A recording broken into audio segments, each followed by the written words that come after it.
Hi hello welcome to our channel. నేను మీ astro numerologist Nivas Valmiki. ఈరోజు topic ఏంటంటే స్ట్రెంగ్త్. మనం న్యూమరాలజీ అని వినగానే ఎంతమంది న్యూమరాలజిస్టులు డిస్కషన్ చేసుకున్నా ఒక పదం మాత్రం ఖచ్చితంగా ఉంటుంది. అదేంటంటే స్ట్రెంగ్త్. దీనికి తెలుగులో బలము అని మీనింగ్. బలం ఏమిటి, ఈ స్ట్రెంగ్త్ అంటే లేదా ఈ బలం అంటే ఏంటి అనేది మనం ఈ వీడియోలో డిస్కషన్ చేసుకుందాం అండి. యాక్చువల్లీ ఈ భూమి మీద నివసించే ప్రతి జీవరాశి కూడా 4 రకాల బలాలతో మాత్రమే పుట్టడానికి స్కోప్ ఉంది. అంటే 4 రకాల స్ట్రెంగ్త్ తో మాత్రమే పుట్టడానికి అవకాశం ఉంది. Number 1, 0 to 30 degrees. అంటే 30 degrees లోపు వీరిని ఒక పేరుతో పిలుస్తాం. అదేంటంటే below average life. Below average life. Next 30 to 35 degrees వీరిని యావరేజ్ లైఫ్ అంటాం. 35 to 40 degrees వీరిని అబోవ్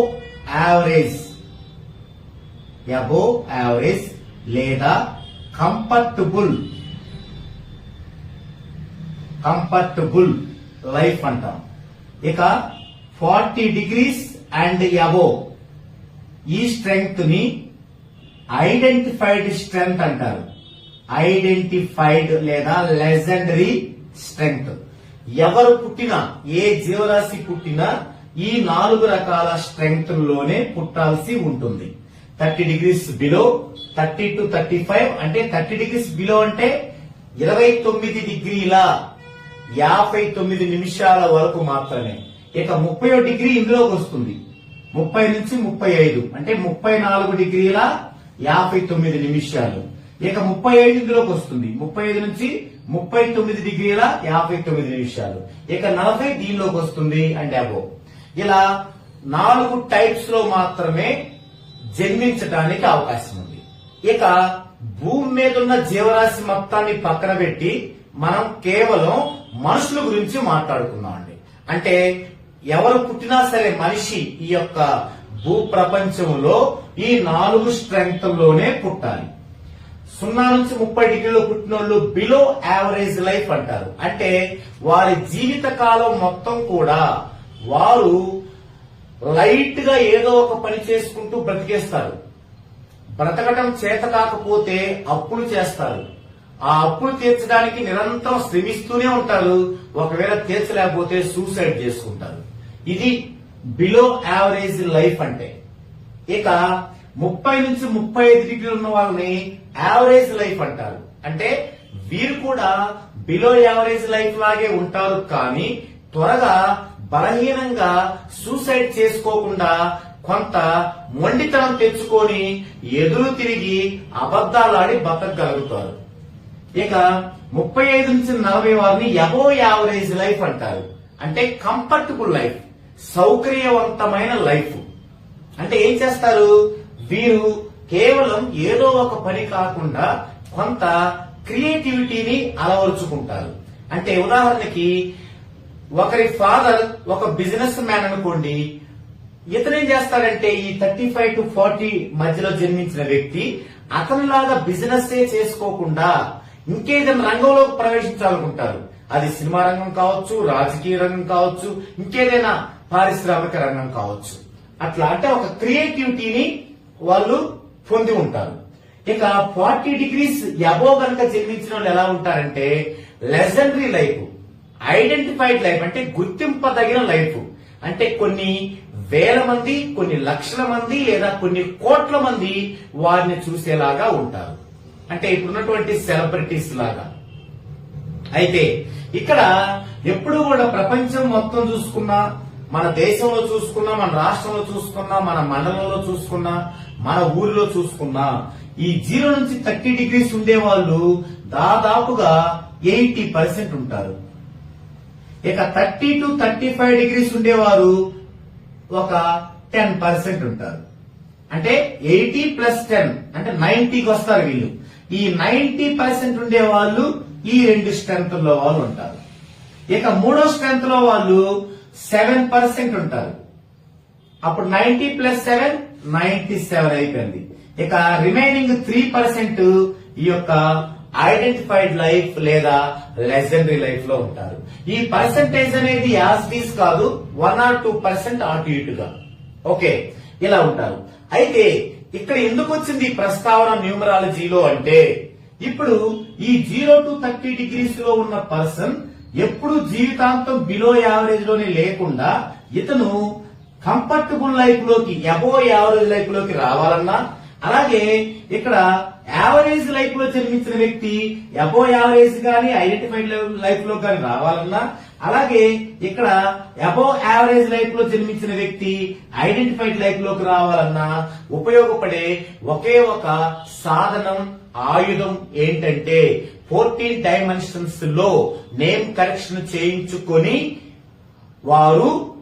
వారి యొక్క జన్మ వైబ్రేషన్ లో జర్నీ చేయడమే. ఇంతకు మించినటువంటి వేరే మార్గం లేదు. మంత్రాలు లేవు, ఏ ప్రయోగాలు లేవు, ఏ మాయలు లేవు. ఏమి చేసినా అది సెల్ఫ్ సాటిస్ఫాక్షనే. నిజమైన సైంటిఫిక్ విధానం ఏమిటంటే ఎగ్జాక్ట్ గా 14 డైమెన్షన్స్ లో నేమ్ కరెక్షన్ చేయించుకొని దాన్ని వారిపై యూటిలైజ్ చేసుకొని వారి యొక్క జన్మ వైబ్రేషన్ లో వారు జర్నీ చేయడమే. ఓకే, ఇకపోతే ఈ యొక్క ప్రస్తావనలో ఈ వివరణ తర్వాత అసలు స్ట్రెంగ్త్ అనేది ఎలా కనుక్కుంటామో చూసి ఆ స్ట్రెంగ్త్ గురించి మనం ఏమనుకుంటున్నాము, అసలు దాని యొక్క ఫ్యాక్ట్ ఏంటి, దానికి సంబంధించిన మన కళ్ళ ముందు ఉండేటువంటి జన్మించిన వల్ల. ఓకే, ఇప్పుడు ఒక డేట్ ఆఫ్ బర్త్ ఎగ్జాంపుల్ గా తీసుకొని మనం స్ట్రెంగ్త్ అనేది ఎలా కనుక్కోవాలో చూద్దామండి. ఒక ఎగ్జాంపుల్ డేట్ ఆఫ్ బర్త్ తీసుకుందామండి. 25th 9th 1976. దీని యొక్క స్ట్రెంగ్త్ ఎలా కనుక్కోవాలో నేను మీకు చెప్తున్నాను. చూడండి, మీ ఇంట్లో వాళ్ళ మొత్తం స్ట్రెంగ్త్ ని ఈ విధంగానే కనుక్కోవచ్చు. మొదటగా ఇయర్ లో ఉన్న ఈ 4 డిజిట్స్ ని 1 by 1 రాసుకోవాలి. 1 9 7 6. తర్వాత ఇక్కడ మంత్ లో ఉన్నాయి రాసుకోవాలి. 0 ఉంటే రాయకూడదు, మొదట ఉన్నా రాయకూడదు, తర్వాత ఉన్నా రాయకూడదు. యాక్చువల్లీ మొదట ఉంటే విలువ ఉండదు, తర్వాత ఉంటే విలువ ఉంటుంది. విలువ ఉన్నప్పటికీ కూడా తర్వాత ఉన్న 0 కూడా రాయకూడదు. కారణం ఏంటంటే స్ట్రెంగ్త్ కు సంబంధించిన వాల్యూస్ మనకి 1 to 9 వరకే ఉంటాయి, 0కు ఉండవు. సో 0 ఇందులో మనం కన్సిడర్ చేయకూడదు. సో ఇక్కడ మంత్ లో 9 అనే డిజిట్ ఉంది. ఇక ఇప్పుడు డేట్ లోకి రావాలి. 2 5 ఈ సీరియల్ లోనే వేసుకోవాలి. ఫస్ట్ ఇయర్ 1 2 3 4 ఇలా వేసుకోవాలి. తర్వాత మంత్ 1 2 అంటే 0 అవాయిడ్ చేయాలి. తర్వాత డేట్ 1 2 అలా వేసుకోవాలి. ఇప్పుడు ఎన్నిటికి ఈక్వల్ టు పెడుతూ 1 2 3 4 5 6 7 ఇక్కడ మనం 7 డిజిట్స్ ఉన్నట్టుగా రాసుకోవాలి. ఇప్పుడు వీటి యొక్క వాల్యూస్ వేసుకోవాలి. 1 యొక్క వాల్యూ వచ్చేసి 36 degrees 40 minutes. 9 యొక్క వాల్యూ వచ్చేసి 40 degrees. 7 యొక్క వాల్యూస్ వచ్చేసి 46 degrees 40 minutes. 6 యొక్క వాల్యూస్ వచ్చేసి 40 degrees. 9 యొక్క వాల్యూ వచ్చేసి 40 degrees. 2 యొక్క వాల్యూ వచ్చేసి 26 degrees and 40 minutes. 5 యొక్క వాల్యూస్ వచ్చేసి 40 degrees. ఇప్పుడు ఇది మొత్తం టోటల్ చేసుకోవాలి. ఎప్పుడైనా మనం 1 రూపాయికి 100 పైసలు, 1 మీటర్కి 100 సెంటీమీటర్లు ఇలాంటివి మాత్రమే మనం యాజ్ టీజ్ గా జనరల్ యాడింగ్ లాగా కూడుకోవచ్చు. కానీ 1 డిగ్రీకి ఇక్కడ 60 మినిట్సే, 60 నిమిషాలే. ఇలాంటప్పుడు యాజ్ టీజ్ గా మన యాడింగ్ లాగా కూడుకోకూడదు. ఇప్పుడేం చేయాలి, దేనికనే కూడుకోవాలి. మినిట్స్ కి మినిట్సే కూడుకోవాలి, డిగ్రీస్ కి డిగ్రీసే కూడుకోవాలి. మొదటగా మినిట్స్ కూడుకుందామండి. 40 40 80 120 వచ్చాయి మినిట్స్. 1 డిగ్రీకి 60 మినిట్స్. మరి ఇప్పుడు ఇందులో ఎన్ని ఉంటాయి, 2 డిగ్రీలు ఉంటాయి. ఇంకేం మిగలవు మినిట్స్. 2 డిగ్రీలు కాబట్టి ఈ డిగ్రీల కింద ఇక్కడ 2 అని వేసుకోవాలి. ఇటేం మిగలేదు కాబట్టి 0 మినిట్స్ అని పెట్టుకోవాలి. ఇప్పుడు ఇటు ఇది ఇంకా డిగ్రీ కాబట్టి మామూలు యాడింగే 1 2 3 6 3 ఉన్నాయి 3 6 18 ఒక 2 20 అంటే 0 ఇది డిగ్రీలు ఇక్కడ 2 వేసుకోవాలి 2 4 6 8 8 4 4 ఉన్నాయి 16 16 8 24 ఒక 3 27 ఇది ఇక్కడేమో డిజిట్స్ 7 వస్తే ఇక్కడ 270 డిగ్రీస్ వచ్చింది ఇక మినిట్స్ లో ఏది కంటే అది వేయని అవసరం లేదు ఈ 270 డిగ్రీస్ ని మన ఈ టోటల్ డిజిట్స్ తో భాగించాలి డివైడ్ చేయాలి 7 4 28 పోదు కాబట్టి 7 3 21 ఇక్కడ 6 వస్తుంది పక్కన 0 7 9 అయితే 63 పోదు 7 8 56 4 వచ్చింది ఇవి డిగ్రీలు 4 డిగ్రీలు ఇక్కడ డిగ్రీలు అయిపోయింది ఇప్పుడు వీటిని మినిట్స్ లోకి మార్చుకోవాలి అంటే 4 ఇంటూ 1 డిగ్రీకి 60 నిమిషాలు కాబట్టి 60 4 6 24 ఇప్పుడు 7 నిమిషాలు పోతుంది 7 3 21 3 వస్తుంది పక్కన 0 30 7 4 28 ఒక 2 ఉంటుంది శేషం వదిలేద్దాం 38 డిగ్రీస్ 34 మినిట్స్ ఈ యొక్క డేట్ ఆఫ్ బర్త్ ఉన్న పర్సన్ యొక్క స్ట్రెంగ్త్ ఎంత 38 డిగ్రీస్ 34 మినిట్స్ మరి ఈ డేట్ ఆఫ్ బర్త్ ఉన్న వ్యక్తి ఒక ప్రముఖ న్యూమరాలజిస్ట్ 38 డిగ్రీస్ 34 మినిట్స్ మనం ఏం చెప్పుకున్నాం 35 కి 40 కి మధ్య ఉంటే ఒక క్రియేటివ్ పీపుల్స్ అవుతారు ఓకే మరి ఇప్పుడు ఈ పర్సన్ 38 డిగ్రీస్ 34 మినిట్స్ లో జన్మించినందువల్ల ఏమైంది అతను ఒక గుర్తింపు పొందిన న్యూమరాలజిస్ట్ ప్రొఫెషన్ లో ఉండగలిగారు ఓకే అప్పుడు ఈ యొక్క పర్సన్ యొక్క నేమ్ గనక 14 డైమెన్షన్స్ లో కంప్లీట్ గా పాజిటివ్ గా గనక ఉంటే ఈయన ఏమవుతారు ఇప్పుడు ఏ స్థాయిలో న్యూమరాలజిస్ట్ గా ఉన్నారో వరల్డ్ వైడ్ గా అలా వెళ్ళడానికి స్కోప్ ఉంటుంది ఓకే ఇది స్ట్రెంగ్త్ కనుక్కునే విధానం ఇప్పుడు ఈ విధానంలో చాలా మందికి చాలా డౌట్స్ ఉంటాయి ఏంటి ఆ డౌట్స్ ఇంత స్ట్రెంగ్త్ ఉంటే మరి ఆ నేములో ఎంత ఫ్రీక్వెన్సీ ఉండాలి ఆ నేములో ఎంత సౌండ్ ఫ్రీక్వెన్సీ ఉండాలి అనే డౌట్ ఉంటుంది అయితే 0 to 30 డిగ్రీస్ గనక స్ట్రెంగ్త్ ఉన్నప్పుడు ఆ నేములో 1000 డిగ్రీస్ మినిమం సౌండ్ ఫ్రీక్వెన్సీ ఉండాలి అదే 30 to 35 అనుకోండి 1500 మినిమం సౌండ్ ఫ్రీక్వెన్సీ ఉండాలి అదే 35 to 40 అంటే ఇలా ఉందనుకోండి ఆ నేములో మినిమం 2000 డిగ్రీస్ అనేది ఉండాలి ఇక 40 అబోవ్ ఉంటే 2000 అబోవ్ ఉండాలి ఓకే అయితే ఇది మినిమం అయితే మాక్సిమం ఎంత ఇక్కడే ఉంది విషయం అంతా అందరూ కూడా ఏమనుకుంటారంటే ఇంత స్ట్రెంత్ ఉంది కాబట్టి ఒక 2000 డిగ్రీస్ పెడితే చాలు అనుకుంటారు అక్కడే పప్పులో కాలేసేది అది రైట్ కాదు మినిమం ఓకే ఆ మినిమం ఏం చేసింది ఈయన ప్రశాంతంగా బ్రతకటానికి హెల్ప్ అయింది కానీ ఈయన గుర్తింపు పొందాలి అంటే ఈ 38 నుంచి ఐడెంటిఫైడ్ లైఫ్ లోకి వెళ్ళాలంటే మరి మినిమం 2000 అయితే మాక్సిమం ఎంత ఉండాలి ఇది దేనిపైన ఆధారపడి ఉంటుంది అంటే ఆ పర్సన్ యొక్క ఏ అంశాలపైన డిపెండ్ అయి ఉంటుంది అనేది ఒక ప్రత్యేకమైన వీడియోలో డిస్కషన్ చేసుకుందామండి అయితే ఇక్కడ టాపిక్ ఏంటంటే ఎంత స్ట్రెంత్ ఉన్న వ్యక్తులు మాత్రమే ఈ విధంగా మనం ఏది కంఫర్టబుల్ లైఫ్ అని తర్వాత ఐడెంటిఫైడ్ లైఫ్ అని అంటున్నాం కదా అయితే మరి ఇంత లేని వాళ్ళు కూడా ఐడెంటిఫైడ్ లైఫ్ లోకి వచ్చారు కదా ఈ వీడియో చూడగానే ఏమనుకుంటారు పలానా పర్సన్ సెలబ్రిటీ ఎంత ఉందానికి చాలా తక్కువ ఉంది ఇంత కూడా లేదు మరి ఎందుకు ఆయన సెలబ్రిటీ అయ్యాడు అని డౌట్స్ మొదలవుతాయి మొదలయ్యి వారి ఇష్టం వచ్చినట్టు వారు మాట్లాడుకుంటూ అసలు సబ్జెక్ట్ అది కాదు ఇది కాదు సబ్జెక్ట్ లేదంటూ అవమానపరుచుకుంటూ వాళ్ళని వాళ్ళు తగ్గించుకుంటూ ఉంటారు అందుకని పాపం ఎందుకు వాళ్ళు తగ్గించుకోవాలి వాళ్ళను కూడా పెంచబడేలాగా చేద్దామండి అందుకని ఇంత స్ట్రెంత్ లేకుండా కూడా ఈ విధమైన క్రియేటివిటీలో ఈ విధమైనటువంటి ఐడెంటిఫైడ్ లైఫ్ లో ఉన్న వాళ్ళు ఉన్నారు వాళ్ళు ఎందుకున్నారు అనేది మనందరికి ఈజీగా ఉండటం కోసం మన టాలీవుడ్ లోని హీరోను తీసుకొని మనకు తెలుసు కాబట్టి వాళ్ళ గురించి ఒక్కసారి దీన్ని అన్వయించుకొని చూద్దామండి. మొదటగా మన టాలీవుడ్ లో మొదటి తరం హీరోలు ఎన్టీఆర్, ఏఎన్ఆర్. వీరిని నందమూరి తారక రామారావు అయినప్పటికీ ఎన్టీఆర్ గానే తెలుసు, ఎన్టీఆర్ గానే ఎక్కువ మంది ఆలోచిస్తారు, పిలువబడతారు, వాళ్ళ మనసుల్లో నిక్షిప్తం చేసుకుంటారు. కాబట్టి ఇక్కడ మనం ఎన్టీఆర్ తీసుకోవాలి. అలాగే ఏఎన్ఆర్, అక్కినేని నాగేశ్వరరావు అన్న దానికంటే ఎక్కువగా పిలువబడింది ఏఎన్ఆర్. సో ఎన్టీఆర్, ఏఎన్ఆర్. వీరి స్ట్రెంగ్త్ ఎంతో చూద్దామండి. ఎన్టీఆర్ యొక్క స్ట్రెంగ్త్ 37 degrees 37 minutes. అంటే దేని మధ్య ఉంది? 35 to 40 మధ్య ఉంది. ఇలా ఏమనుకున్నాం మనం? ఇలా ఉంటే క్రియేటివిటీ పీపుల్స్ అంటే అబోవ్ యావరేజ్ లైఫ్ లేదా కంఫర్టబుల్ లైఫ్. మరి ఇతను ఎలా అయ్యారు? ఐడెంటిఫైడ్ లైఫ్ లోకి వచ్చారు, అంటే లెజెండరీ లైఫ్ లోకి వచ్చారు. ఎలా సాధ్యపడింది? మరి లెజెండరీ లైఫ్ లోకి రావాలంటే 40 degrees అబోవ్ స్ట్రెంగ్త్ ఉండాలి కదా? లేదు.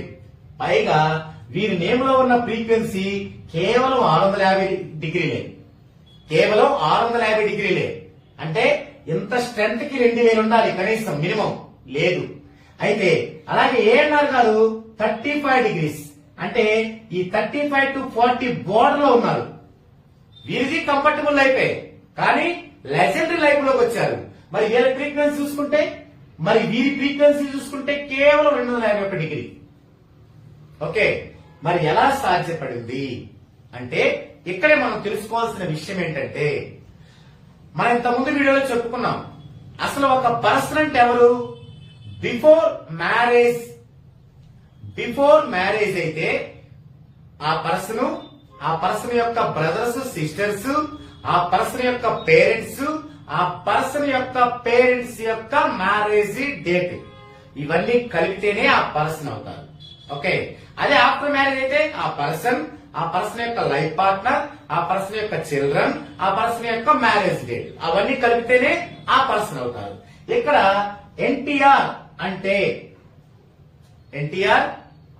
ఎన్టీఆర్ కుమారులు, కూతుళ్ళు, ఎన్టీఆర్ వైఫ్, ఎన్టీఆర్ గారి మ్యారేజ్ డేట్, ఇవన్నీ కలిపి దీనికి దోహదపడతాయి. అంటే వీరి యొక్క స్ట్రెంగ్త్ 35 degrees 40 minutes నుంచి దాన్ని వెనక్కి లాగివేయాలా, ఇంకా ముందుకు తీసుకెళ్లాలా అనేది దేని మీద ఆధారపడి ఉంటుందంటే ఆ పర్సన్ యొక్క ఆ ఫ్యామిలీ మెంబర్స్ మొత్తం పైన ఆధారపడి ఉంటుంది.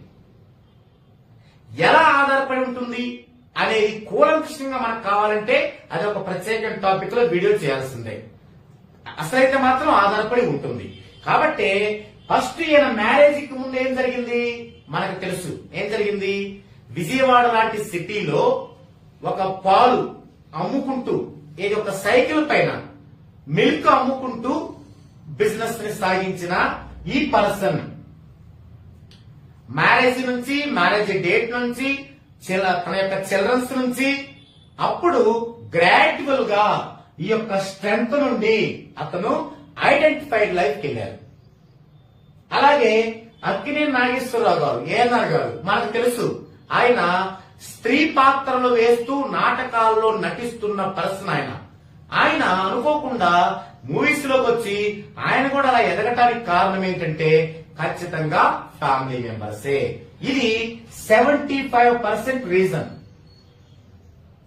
ఇది 75% రీజన్. ఇక 25% ఏంటి?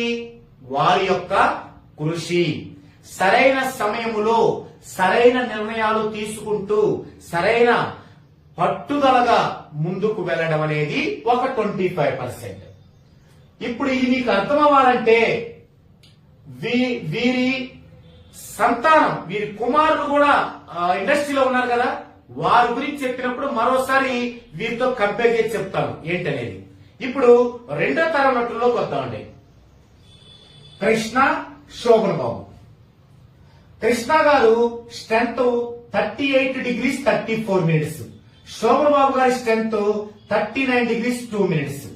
మీరు కనుక గమనిస్తే వీరిద్దరిలో ఎవరు ఎక్కువ రిస్కులు తీసుకున్నారు, ఎవరు ఎక్కువ సాహసాలు చేశారు, ఎవరు ఎక్కువ సార్లు గెలిచారు ఎక్కువ సార్లు, ఓడారు ఎక్కువ సార్లు, స్ట్రగుల్ అయ్యారంటే ఖచ్చితంగా కృష్ణ గారే. ఎందుకు? చాలా క్లియర్. శోభన్ బాబు గారి కంటే తక్కువ స్ట్రెంత్ కాబట్టి, ఈయన కంటే ఎక్కువ స్ట్రెంత్ కాబట్టి ఇక్కడ శోభన్ బాబు గారికి అంత అవసరత లేకపోయింది. ఇక వీరి యొక్క ఫ్రీక్వెన్సీ చూస్తే కృష్ణ గారిది 811 డిగ్రీలు, శోభన్ బాబు గారిది 1112 డిగ్రీలు. ఇక్కడ కూడా కృష్ణ గారి కంటే శోభన్ బాబు గారికి ఎక్కువ స్కోప్ ఉంది. వీరు ఎక్కువ కాలం వీరి బిరుదులతోనే పిలువబడ్డారు ప్రేక్షకుల్లో. అవేంటంటే సూపర్ స్టార్ కృష్ణ, నటభూషణ శోభన్ బాబు. సూపర్ స్టార్ అనే దాంట్లో ఉన్న ఫ్రీక్వెన్సీ 1701 డిగ్రీ, ఇది కృష్ణకి యాడ్ అయితే 2312 డిగ్రీలు.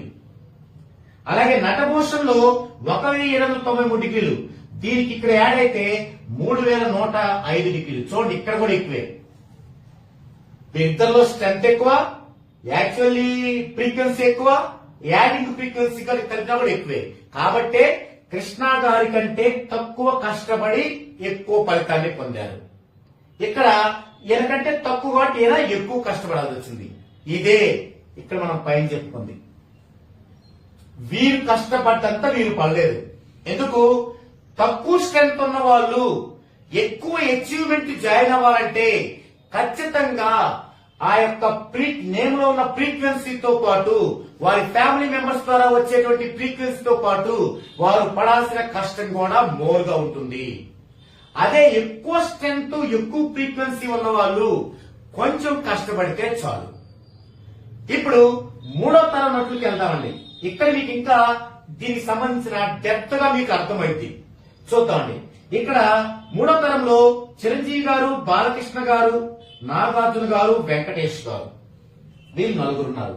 వీళ్ళు నలుగురులో చిరంజీవి గారికి 37 డిగ్రీలు 37 నిమిషాలు, ఏది రామారావు గారి లాగా, ఎన్టీఆర్ గారి లాగా. బాలకృష్ణ గారికి 38 డిగ్రీలు 40 నిమిషాలు, నాగార్జున గారికి 39 డిగ్రీల 31 నిమిషాలు, వెంకటేష్ గారికి 36 డిగ్రీలు 2 నిమిషాలు.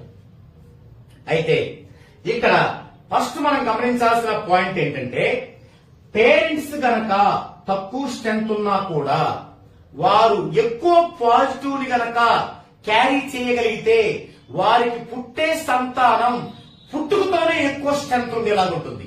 దానికి ఎగ్జాంపులే ఎన్టీఆర్ గారి కుమారుడు బాలకృష్ణ. ఎన్టీఆర్ గారికి ఎంత? 37 డిగ్రీల 30 నిమిషాలు. మరి బాలకృష్ణ గారికి 38 డిగ్రీల 40 నిమిషాలు. ఇదే గోల్డ్ స్పూన్ తో పుట్టడం అంటే.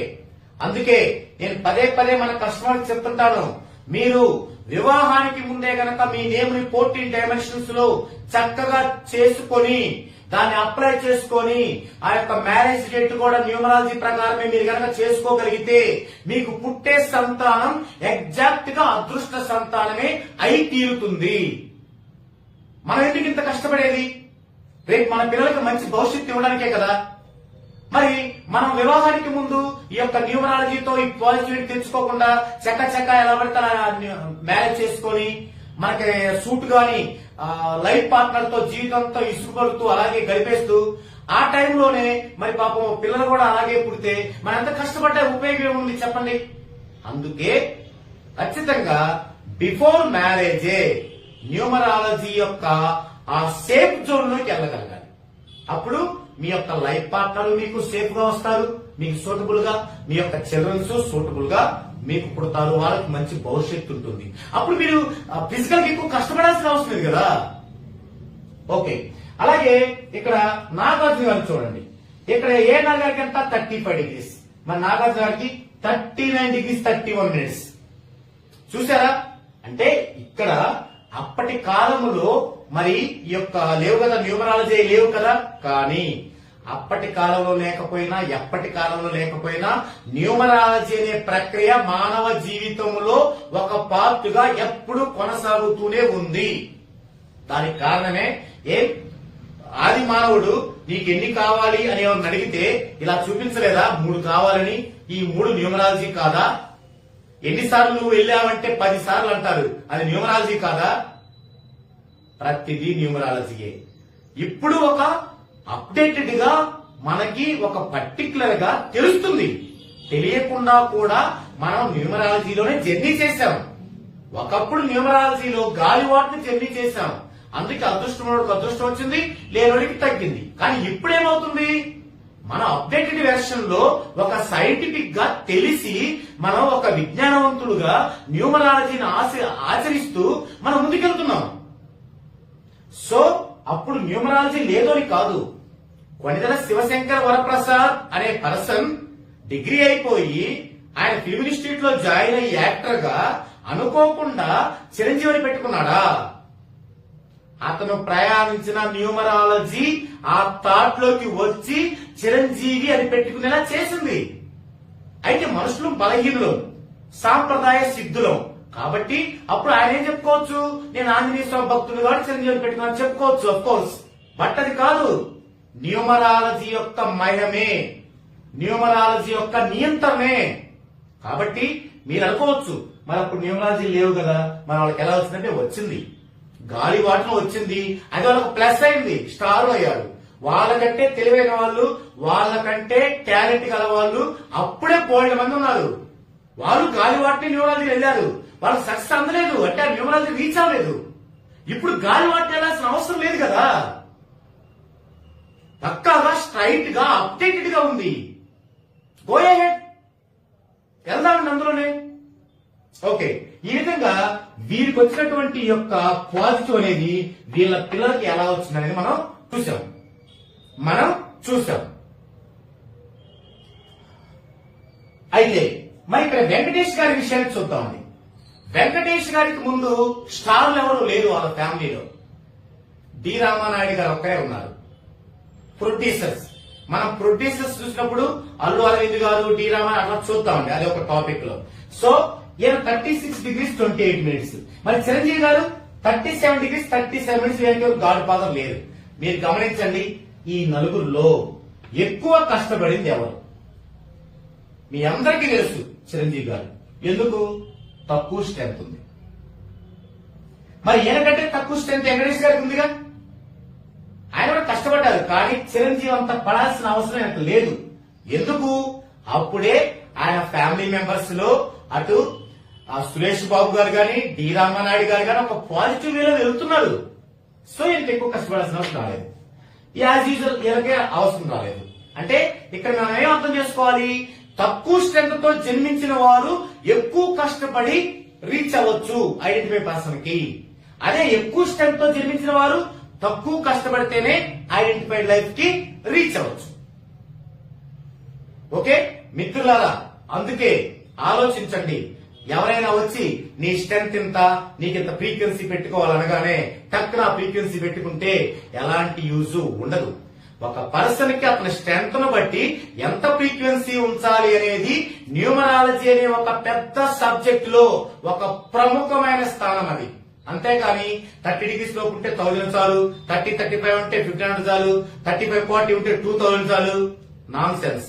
అది ఓన్లీ ఒక ఫండమెంటల్ మాత్రమే.